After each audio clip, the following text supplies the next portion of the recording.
welcome to At Home with the Dietitian. I am Jamie Shifley, registered dietitian and nutritionist. And today I am going to be making turkey burgers. This is a super simple recipe. My kids absolutely love it. And it is actually one of the recipes that we make very regularly when we do our freezer meals. So I have a little example here of a vacuum sealed turkey burger from about 6 months ago. So we need to use this one. I know it looks kind of like a big mush. Once this thaws, it's easy to separate them back into their individual burgers. So we typically will make like 12 batches of these and freeze them, and they're great. So I can pull them out, through the months. And I just go to Costco and they have this awesome ground turkey. And then we add a little bit of cheese and a little bit of mayo. So the recipe is a pound and a half of ground turkey. And then we've got a cup of panko breadcrumbs. We have 1 cup of shredded cheese, and I just do the combo cheddar jack cheese.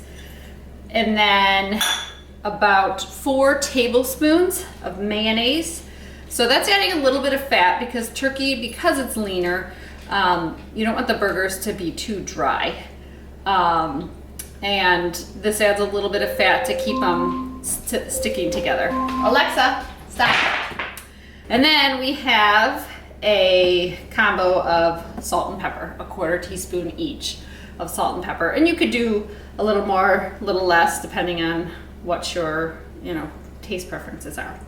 So we get that mixed together, evenly distribute everything. Now this can I prefer to make smaller burgers because then the younger kids don't waste as much. So I like the slider rolls, and I serve it with those. And then, if the older kids or the adults want to have a second, that's fine. But I end up wasting less when I make some smaller burgers. We don't want them too thick because we want to make sure that they cook up evenly.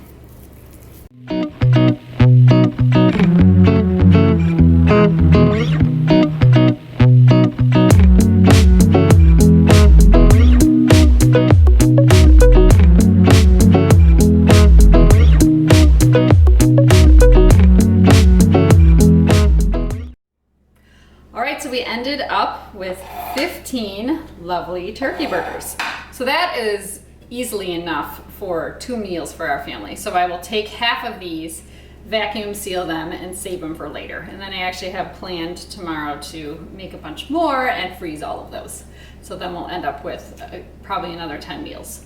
So one thing I was going to say was that you could also make meatballs out of this recipe. So, if you wanted to do bowls, the meatballs would be a nice addition to like an Asian bowl. So it's an awesome recipe, and we will get those cooked up and pull together our quick, healthy weeknight dinner. We put them in the pan, and I've just got a nice cast iron skillet going on about little over medium, getting close to medium high, and you just let them sit and cook on each side for maybe 3-4 minutes, and then I always check the temperature and make sure that they're the safe temperature. So we'll do that in a few minutes. All right, so we've been cooking for about another 3-4 minutes, and I like to double check and make sure we're up to a safe temperature. I'm going to get this thermometer. Oh yeah. Here, so we want at least 165. So I actually probably should have stopped a minute ago, but just went a little over. We'll get it off. And we've got a great turkey burger. All right, there we go. All right. We served our turkey burgers with a lovely side salad. And as you can see, they're little, but it was very satisfying. And then the next day, I was able to make a bunch more with all of the extra ground turkey that we had, and I used our handy vacuum sealer to get them ready for the freezer, and I ended up getting 12 more meals. So I hope you try this awesome, simple recipe. Thanks for watching. Be sure to like and subscribe to At Home with the Dietitian.